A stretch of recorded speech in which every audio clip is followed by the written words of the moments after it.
ومولانا محمدا عبده ورسوله صلى الله عليه وعلى آله وأصحابه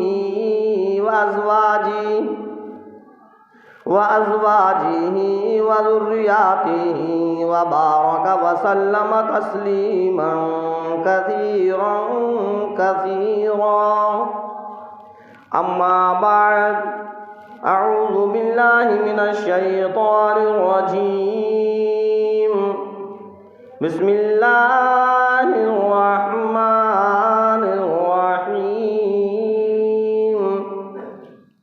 الله لا إله إلا هو الحي القيوم لا تأخذه سنة ولا نوم له ما في السماوات وما في الأرض. من ذا الذي يشفع عنده إلا بإذنه يعلم ما بين أيديهم وما خلفهم ولا يحيطون بشيء من علمه إلا بما شاء. وسع كرسي السماوات والأرض ولا يؤوده حفظهما وهو العلي العظيم. صدق الله العظيم. اللهم صل على محمد وعلى آل محمد كما صليت على إبراهيم وعلى آل إبراهيم إنك حميد مجيد. اللهم بارك على محمد وعلى آل محمد كما باركت على إبراهيم وعلى آل إبراهيم إنك حميد مجيد.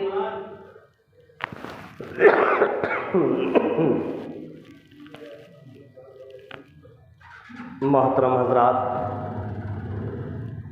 سامعین کرام، عزیز ساتھیوں،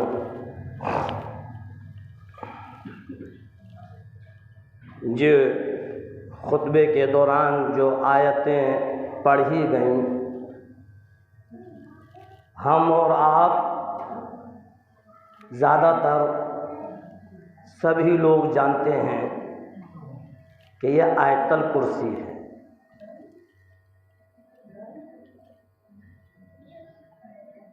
بڑی فضیلت ہے ان آیتوں کی، جس کا نام آیت الکرسی. ویسے تو اللہ تبارک تعالیٰ کا پورا کے پورا کلام بڑی فضیلت والا ہے. کیوں؟ اس لیے کہ اس سے بہتر، اس سے اعلیٰ، اس سے افضل اور اس سے بڑا کلام ہے ہی نہیں کوئی. صرف دو ہی کلام ہیں، ایک اللہ کا کلام اور ایک اللہ کے نبی کا کلام. تو کلام اللہ شریف بڑی برکتوں والا، بڑی فضیلتوں والا. اللہ تبارک تعالیٰ نے اسی قرآن کریم کے اندر جن صورتوں کو اور جن آیتوں کو نازل فرمایا ہے، ان کی بھی الگ الگ فضیلتیں ہیں. جیسے کہ سورہ یاسین ہے، پورا کے پورا قرآن کریم کا دل ہے. سورہ اخلاص ہے،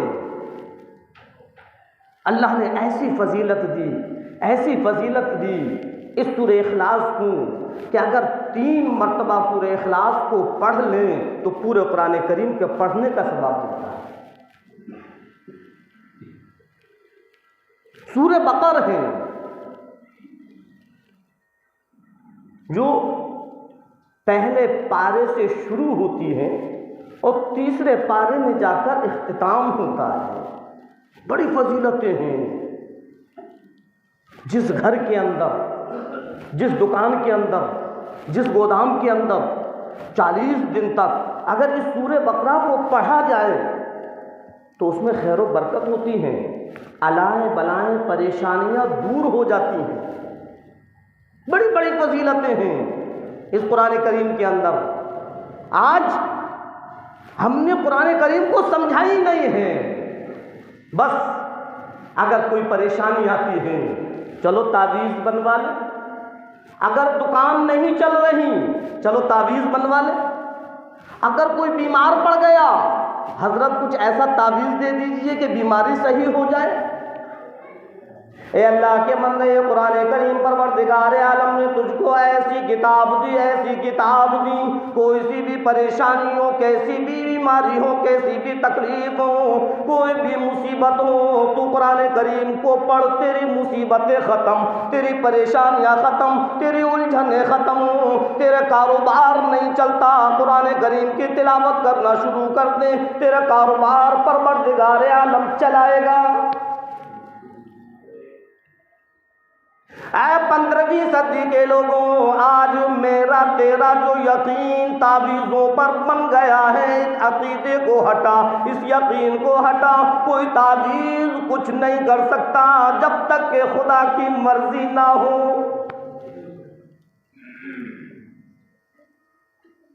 کیسا یقین آج مسلمان نے اپنا بگاڑ کر رکھ لیا، ذرا سی پریشانی آتی ہے تعویذ پر نظر چلی جاتی ہے، ذرا سی بیماری آتی ہے حضرت کے پاس چلے جاتے ہیں، ذرا سی تکلیف کیا آئی تو پریشان ہو گیا، ذرا سی مصیبت کیا آن پڑی تو پریشان ہو گیا، ذرا سا تیرا کاروبار بند کیا ہوا بس تو نے تعویذ پر لائن لگانا شروع کر دی۔ حضرت کچھ ایسا تعویذ لکھ دو میری دکان چلنے لگے، میرا کاروبار چلنے لگے، ایسا لگتا ہے کہ میرے جلنے والوں نے میرے کاروبار کو باندھ کر رکھ دیا۔ اور پھر جس کے پاس جاتے ہیں اس کو تو پیسے لینا ہے، وہ بھی کہتا ہے اجی تمہارا کاروبار تو بندھا ہوا ہے، تمہاری دکان تو بندھی ہوئی ہے، تمہارا کاروبار چل نہیں سکتا، پہلے اس بندش کو ہٹانا پڑے گا۔ ارے صحابہ کرام کے واقعاتوں کو اٹھا کر دیکھو، کبھی کسی تعویذ کی ضرورت پڑی یا نہیں؟ ذرا سی پریشانی سامنے آیا کرتی تھی، نماز پڑھنے کے لیے کھڑے ہو جایا کرتے تھے، ذرا سی تکلیف سامنے آتی تھی قرآن کریم کی تلاوت شروع کر دیا کرتے تھے۔ رب ذوالجلال کی قسم، پروردگار عالم ان کی اس نماز پڑھنے سے، قرآن کی تلاوت کرنے سے پریشانیوں کو ختم کر دیا کرتا تھا، مصیبتوں کو ختم کر دیا کرتا تھا، بیماریوں کو ختم کر دیا کرتا تھا۔ بیماریوں کو ہٹانے والا رب ہے، کوئی تعویذ نہیں، بیماریوں کو ختم کرنے والا پروردگار عالم ہے، کوئی تعویذ نہیں، پریشانیوں کو ہٹانے والا، مصیبتوں کو ہٹانے والا رب ہے، کوئی تعویذ نہیں۔ آج بھی سعودی کے اندر اگر کسی کے گلے کے اندر تعویذ دیکھ لیں تو وہاں کی جو پولیس ہے، حاجی شرک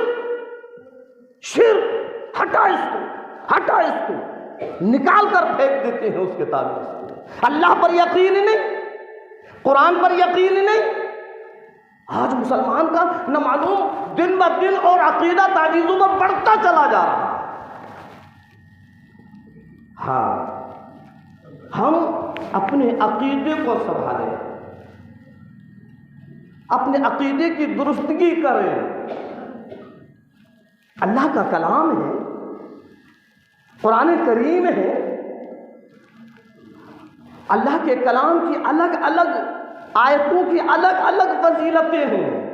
بتلایا میں نے کہ جس مکان میں، جس دکان میں، جس گھر میں، جس گودام میں سورہ بقرہ کو پڑھا جائے، ساری پریشانیاں، ساری کی ساری شیاطین سب ختم ہو جاتے ہیں۔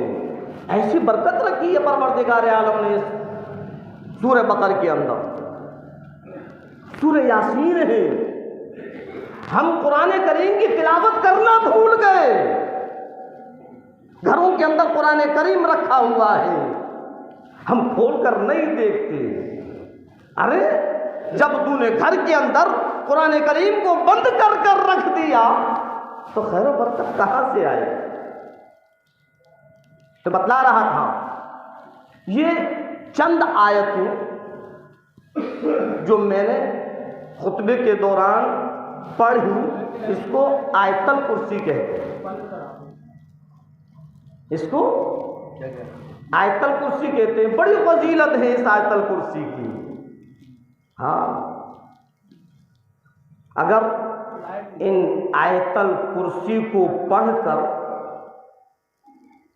اپنے مکان پر دم کر دیں،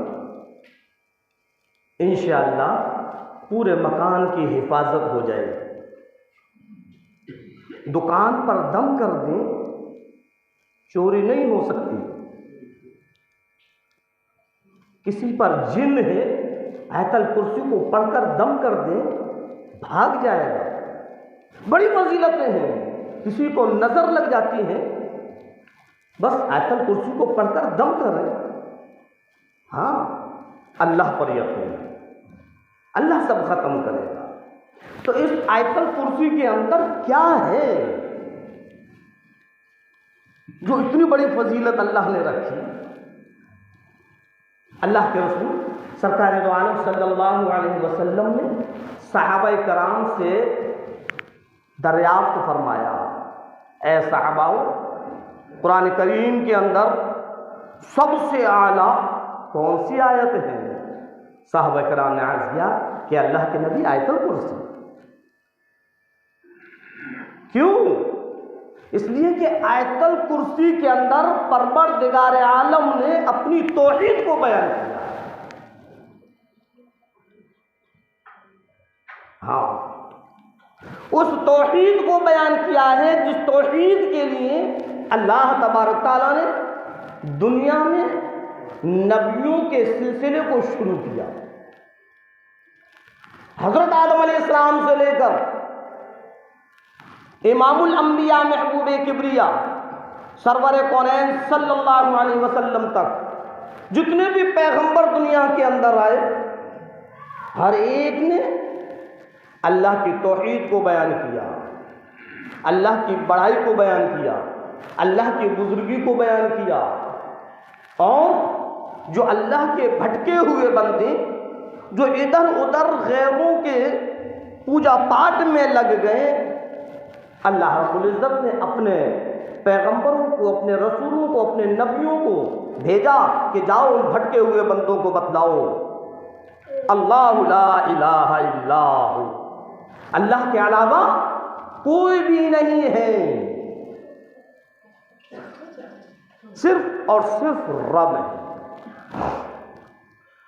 تو اس آیت الکرسی کے اندر اللہ تبارک تعالیٰ نے اسی چیز کو بیان کیا اور یوں فرمایا پروردگار عالم نے اللہ لا الہ الا هو الحی القیوم۔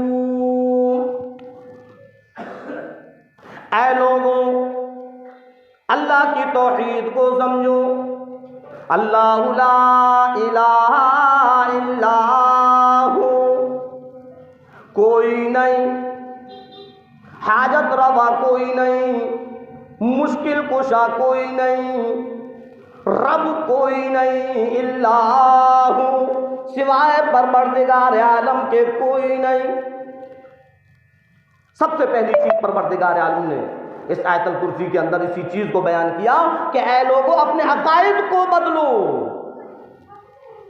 آج تو اپنے عقیدے کو اتنا کمزور کر کر بیٹھا ہوا ہے، جس کو چاہتا ہے اپنا مشکل کشا سمجھنے لگتا ہے، جس کو چاہتا ہے اپنا حاجت روا سمجھنے لگتا ہے، جس کے سامنے چاہتا ہے اپنی جھولی کو پھیلا دیتا ہے، جس سے چاہتا ہے اپنی مرادیں مانگنا شروع کر دیتا ہے، جس کے سامنے جاتا ہے اس کو تو اپنا مشکل کشا سمجھتا ہے۔ فرمایا پروردگار عالم نے، او میرے بندے، میں تیرا رب ہوں، تو میرا بندہ ہے، اپنے عقیدے کو درست کر۔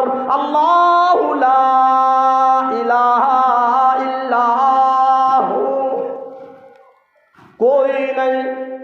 تیرا حاجت روا کوئی نہیں، تیرا مشکل کشا کوئی نہیں، تیری مرادوں کو پوری کرنے والا کوئی نہیں، الا ہوا، سوائے میرے۔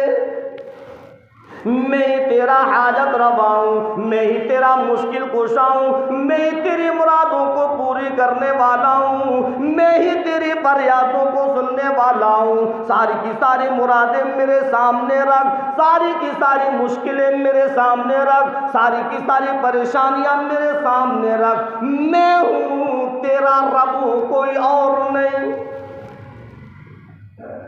ہاں، اللہ رب العزت نے اپنے بندوں کو اس آیت کے اندر یہی چیز بتلائی ہے کہ او میرے بندے،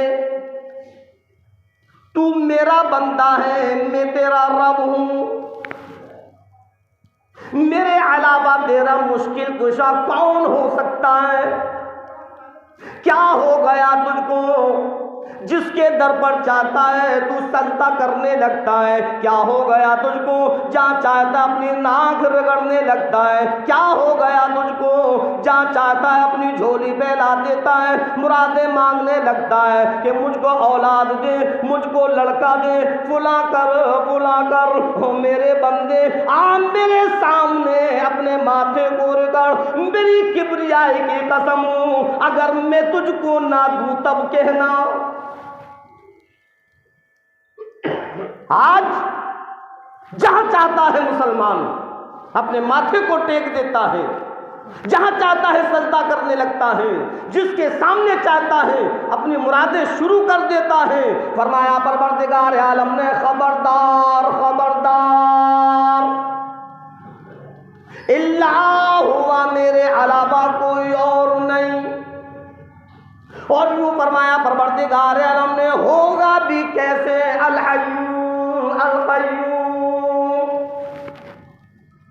میں ہوں، زندہ ہوں، سارے کے سارے عالم کو قائم رکھنے والا ہوں۔ کس کے اندر یہ صفتیں؟ ارے رب تو وہ ہے جس کو موت نہیں آتی، رب تو وہ ہے جو ہر وقت حی القیوم ہے، رب تو وہ ہے جو ہر وقت زندہ ہے۔ ارے کیا ہو گیا؟ اپنی عقلوں کا علاج کرو، ہر ایک کو مشکل کشا سمجھنے لگے، ارے رب کے علاوہ کوئی نہیں۔ جس کو تم اپنے ہاتھوں سے نہلاتے ہو، جس کو اپنے ہاتھوں سے کفناتے ہو، جس کو اپنے ہاتھوں سے قبر کے اندر اتارتے ہو، جس کو اپنے ہاتھوں سے دفن کرتے ہو، اور اسی کے سامنے جھولی پھیلا کر مانگنے لگتے ہو۔ شرم کر، شرم کر اے مسلمان، شرم کر، اپنے عقیدے کی درستگی کر۔ اللہ لا الہ الا ہو، اللہ فرما رہا ہے میرے علاوہ کوئی نہیں ہے۔ یہ اللہ کے ولی ہیں، ان کو بدنام نہ کرو۔ یہ اللہ کے ولی ہیں، یہ قطب ابدال ہیں، ان کو رسوا نہ کرو، وہ آرام کر رہے ہیں۔ ارے تم کو کیا پتا کہ ان کی حالات زندگی میں ان کی کیفیت کیا تھی؟ اللہ کے ولیوں کو ہم مانتے ہیں لیکن ان کی حالات زندگی پر غور نہیں کرتے۔ ہم نے تو صرف اتنا سمجھ لیا کہ یہ اللہ کے ولی ہیں، یہ قطب ابدال ہیں، یہ اللہ کے قریب ہیں، لاؤ ان سے مانگنا شروع کر دیں۔ کبھی ہم نے ان کی حالات زندگی پر غور نہیں کیا کہ یہ اللہ کے ولی ہیں، کبھی بھی نماز نہیں چھوٹتی، کبھی بھی تکبیر اولیٰ فوت نہیں ہوتی، کبھی بھی کسی غیر محرم پر نظر نہیں ڈلتی، کسی کے ساتھ عیاری مکاری نہیں کرتے، کسی کے ساتھ دند پھند نہیں کرتے، کسی کی برائیاں چغل خوریاں نہیں کرتے، بس اللہ کی عبادت میں لگے ہوئے۔ اگر تم اللہ کے ولیوں سے محبت کرتے ہو تو ان کی صفتوں کو اپنے اندر پیدا کرو، ان کے نقش قدم پر چلو، ان کے طریقے پر چلو، خدا کی قسم اللہ تمہاری ساری مرادوں کو پوری کر دے گا۔ ہاں، ابھی ہم جانتے نہیں ہیں، بس اللہ کے ولی ہیں دے دیں گے، نہیں، دینے والا رب ہے۔ خواجہ صاحب اتنے دن ہو گئے، اتنی سال ہو گئی، میرے کوئی لڑکا نہیں ہوا۔ اے بابا خواجہ غریب نواز، اگر تم نے میری جھولی میں لڑکے کو ڈال دیا، میں اگلی سال آ کر دیگ بنواؤں گا، گری اور مصری سے دلواؤں گا، مجھ کو جھولی میں میرا لڑکا ڈال دو۔ خبردار خبردار، تیری ہمت کیسے ہوئی رب کو چھوڑ کر بندے سے مانگنے کی؟ ارشاد فرمایا پروردگار عالم نے، اللہ لا الہ الا ہوا، اللہ کے علاوہ کوئی نہیں ہے، اللہ کے علاوہ کوئی نہیں ہے۔ وہ الگ چیز ہے کہ وہ اللہ کے قریب ہیں، وہ الگ چیز ہے کہ وہ متقی پرہیزگار ہیں، وہ الگ چیز ہے کہ وہ قطب ابدال ہیں۔ انہوں نے اپنی ساری کی ساری زندگی کو اللہ کی عبادت میں گزار دی، اور آج ہم ان کی قبروں پر میلہ تماشا کیے ہوئے ہیں، ہم ان کو رسوا اور ذلیل کر رہے ہیں، ہم ان کے ساتھ شرک کر رہے ہیں۔ آؤ اللہ والوں کی کیفیت کو بتلاؤں۔ ایک اللہ کے بہت بڑے ولی قطب ابدال ہیں، خواجہ قطب الدین کاکی رحمت اللہ علیہ، سب جانتے ہیں، اللہ کے بہت بڑے، انتقال ہو جاتا ہے۔ جب انتقال ہوا، نہلایا دھلایا کفنایا، نماز جنازے کے لیے کون پڑھائے گا؟ انتقال سے پہلے وصیت کر گئے، میری نماز جنازہ وہ پڑھائے گا جس کے اندر 3 شرائط ہوں۔ اللہ کے ولی ہیں اور مرنے سے پہلے، انتقال سے پہلے وصیت کر رہے ہیں۔ ان کی وصیت نامے کو کھول کر دیکھا گیا، غور کیا گیا، کیا کیا وصیتیں؟ پہلی وصیت ہے، میری نماز جنازہ وہ پڑھائے گا جس کی زندگی میں جب سے بالغ ہوا، جب سے لے کر اور آج تک نماز قضا ہونا تو بہت دور، تکبیر اولیٰ بھی فوت نہ ہوئی ہو۔ دوسری شرط لگائی، میری نماز جنازہ وہ پڑھائے گا جس کی کبھی بھی تہجد قضا نہ ہوئے ہوں۔ یہ ہے اللہ کے ولی۔ ابھی ہم نے سمجھا کہاں ہے اللہ کے ولی۔ اور تیسری شرط، میری نماز جنازہ وہ آدمی پڑھائے گا، میری نماز جنازہ وہ انسان پڑھائے گا، میری نماز جنازہ اللہ کا وہ نیک بندہ پڑھائے گا جس نے اپنی آنکھوں سے سفر میں، حجر میں، گھر میں، میدان میں، جنگل میں، راستے میں کبھی بھی اپنی نظر کو کسی غیر محرم پر نہ ڈالی ہو، جس کے اندر یہ 3 شرطیں ہیں، وہ آئے اور نماز جنازہ پڑھائے۔ کئی واقعات ہیں، ایک اور واقعہ ہے، اس میں عصر کی سنت ہے جس کی قضا نہ ہو، وہ نماز جنازہ پڑھائے۔ علماء کرام بھی ہیں، حفاظ کرام بھی ہیں، قراء حضرات بھی ہیں، بڑے بڑے لوگ ہیں، پڑھے لکھے ہیں، عالم ہیں، مفتی ہیں، حافظ ہیں، بڑا مجمع لگا ہوا ہے۔ کون نماز جنازہ پڑھائے گا؟ کون ہے جس کی کبھی بھی تکبیر اولیٰ فوت نہ ہوئی ہو؟ کون ہے جس کے کبھی بھی تہجد قضا نہ ہوئے ہو؟ کون ہے جس کی کبھی بھی غیر محرم پر نظر نہ پڑی ہو؟ مجمع لگا ہوا ہے، ہزاروں کا مجمع ہے، لاکھوں کا مجمع ہے، لیکن کوئی آگے بڑھنے کو تیار نہیں۔ عصر کا وقت آ گیا، لوگوں میں شور اور غل ہونے لگا، کیا ہو؟ کوئی ایسا نہیں، کیا حضرت کو بغیر جنازے کے دفن کیا جائے؟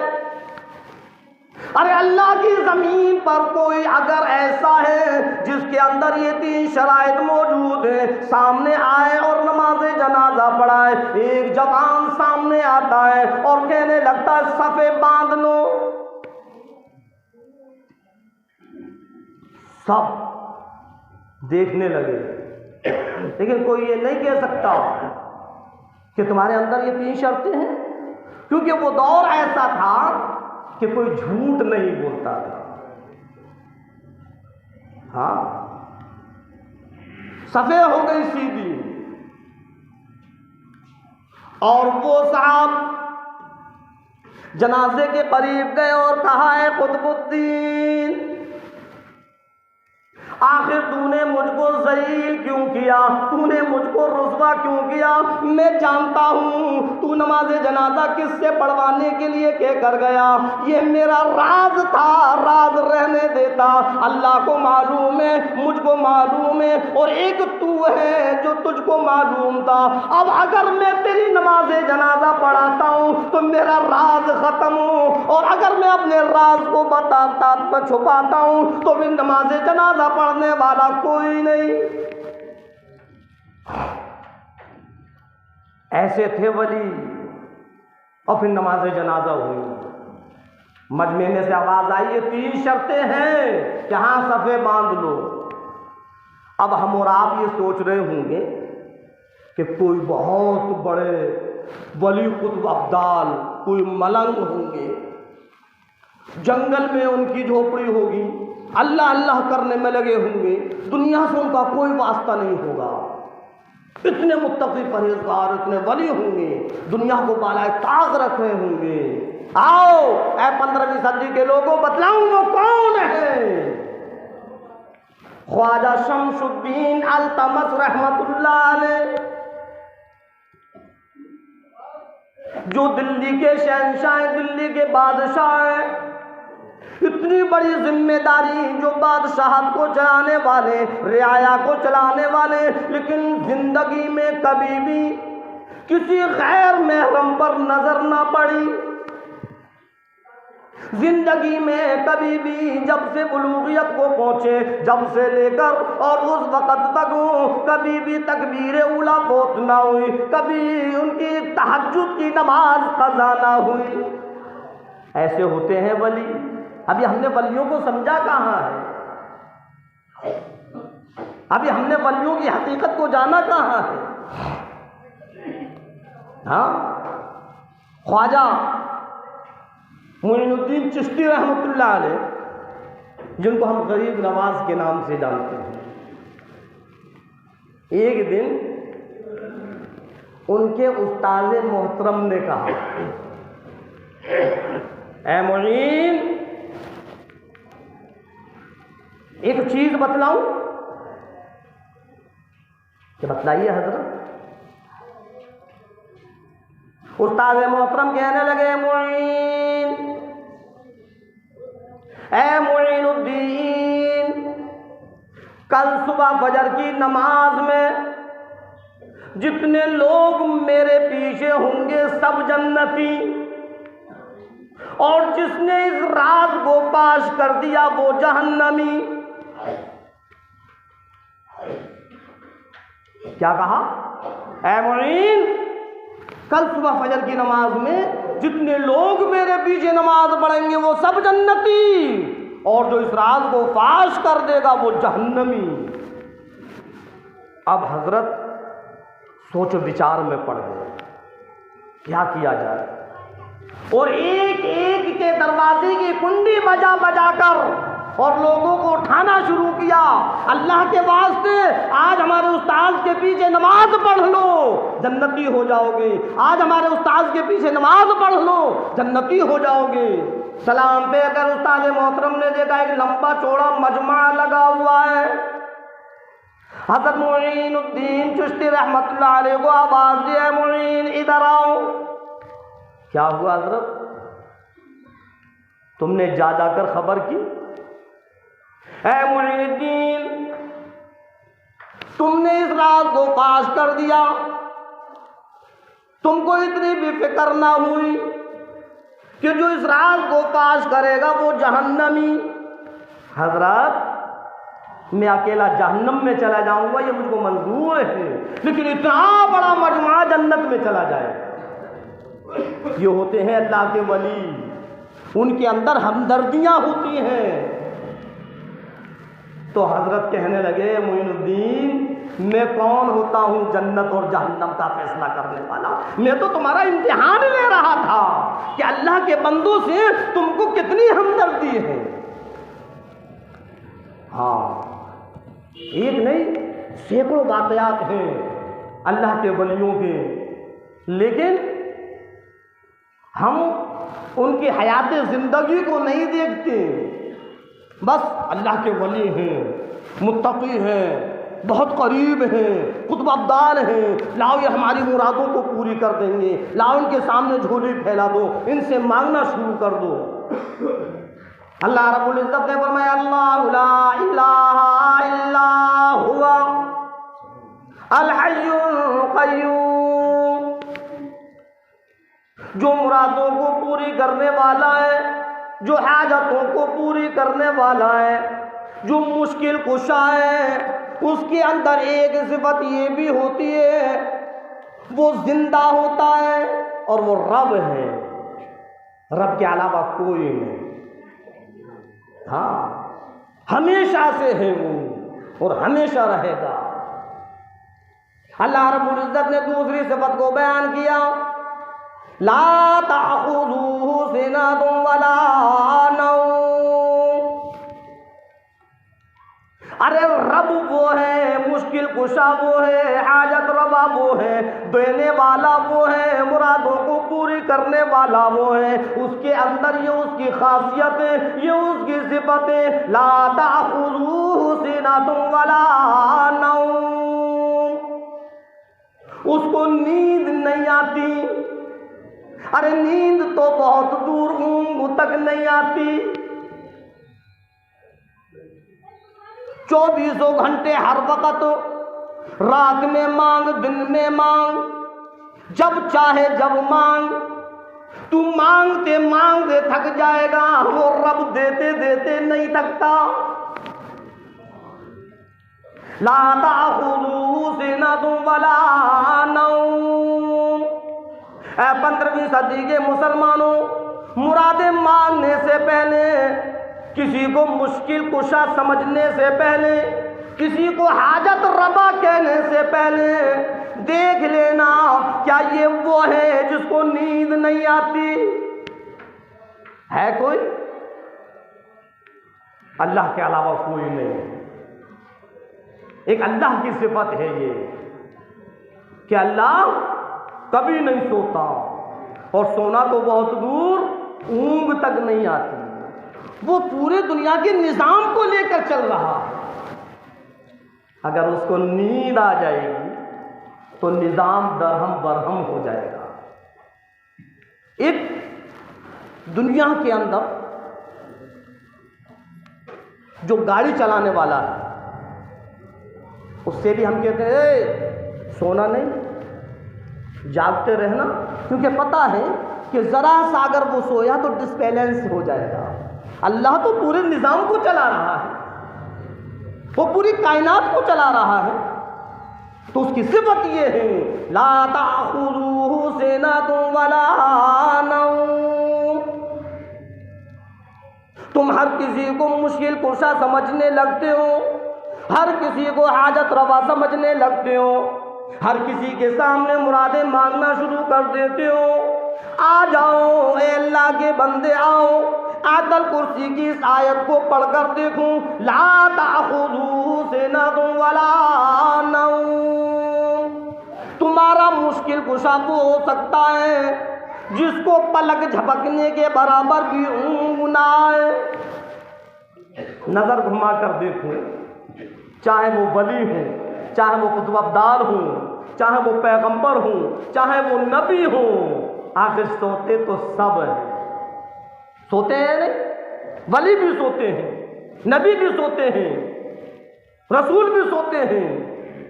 اور اللہ کیا کہہ رہا ہے کہ مشکل کشا تو وہ ہوگا جو کبھی نہ سوئے. سونا تو بہت دور اونگ تک نہ ہو، وہ مشکل کشا ہے، اس سے مانگو۔ ہر کسی کو اپنا مشکل کشا مت سمجھو۔ لا تأخذوه سنة ولا نوم له ما في السماوات وما في الأرض۔ فرمایا پروردگار عالم نے اسی کے لیے ہے آسمان بھی زمین بھی۔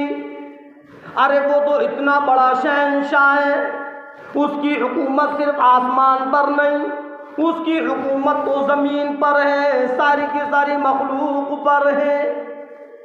اللہ رب العزت فرماتا ہوں میرے بندو تم کو پتا نہیں، سب کچھ میرا، سب میں نے بنایا۔ یہ زمین میری، آسمان میرا، یہ سمندر میرا، سمندر کا قطرہ قطرہ میرا، زمین کا ذرہ ذرہ میرا، یہ درخت میرے، ارے سب کچھ میرا، تو بھی میرا۔ ذرا غور کرو اور میرے بندے ذرا غور کر، تیری آنکھ کے اندر یہ چھوٹی سی جو پتلی میں نے رکھی، جس کو تم میلوں دور دیکھ لیتا ہے، کون ہے وہ؟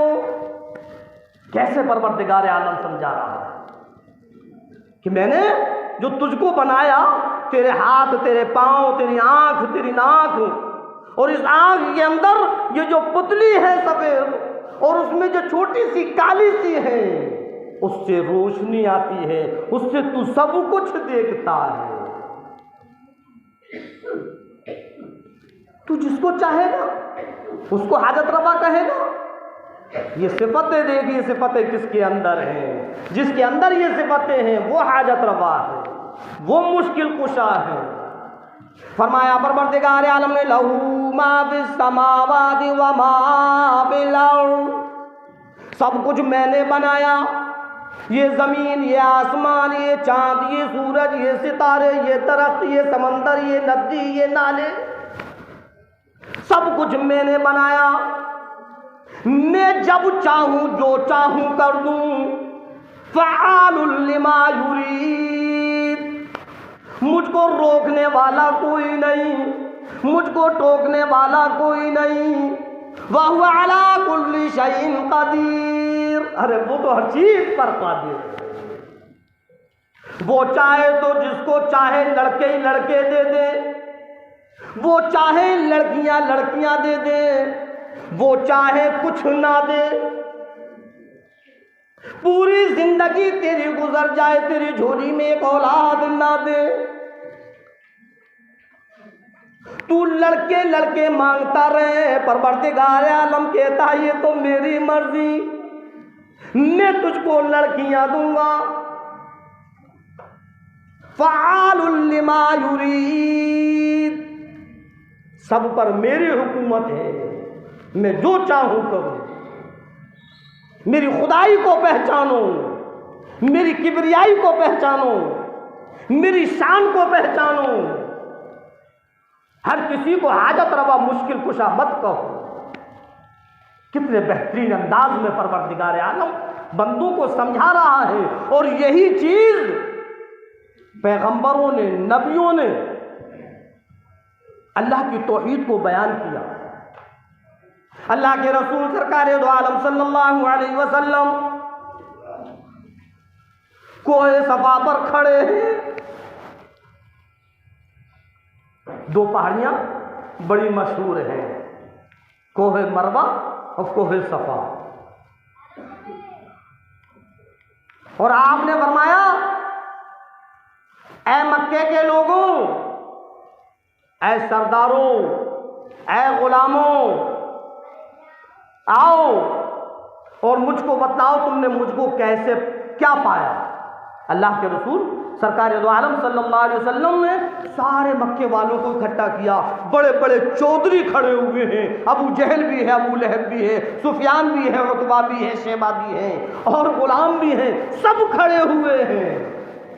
اور آپ صلی اللہ علیہ وسلم پوچھنے لگے، لوگوں، مکے کے لوگوں، مجھ کو بتلاؤ کہ تم نے مجھ کو کیسے پایا۔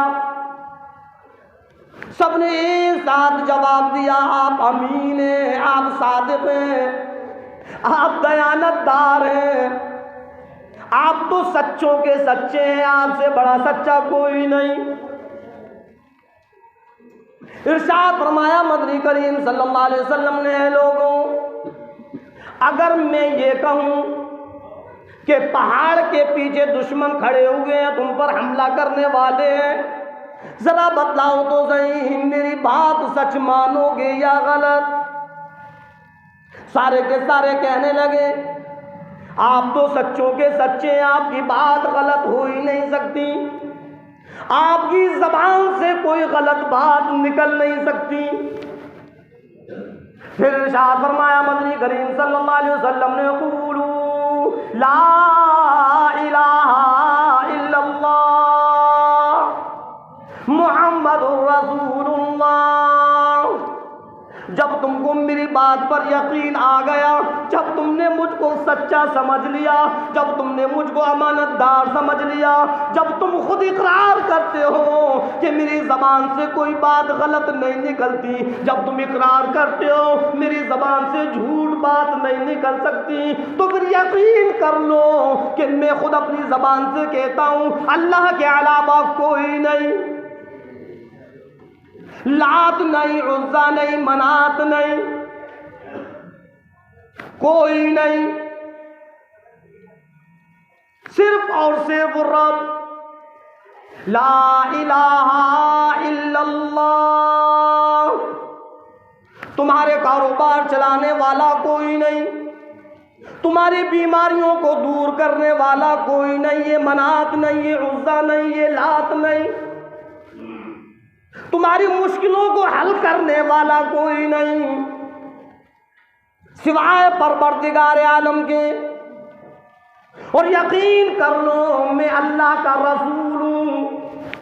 کون کہہ رہا ہے؟ سرکار دو عالم صلی اللہ علیہ وسلم، میں اللہ کا نبی ہوں، میں اللہ کا رسول ہوں، یقین کرو۔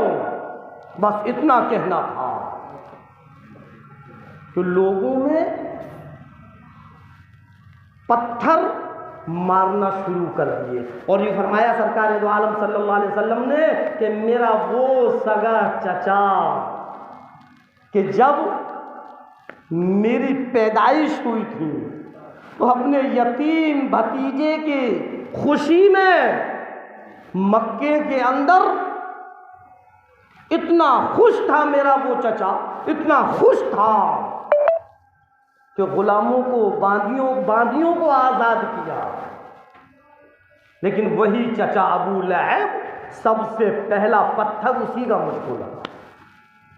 اور حدیث پاک کے اندر آتا ہے کہ آپ صلی اللہ علیہ وسلم نے فرمایا میرا بدن کا کوئی بھی حصہ ایسا نہیں جہاں اس کا پتھر نہ پڑا۔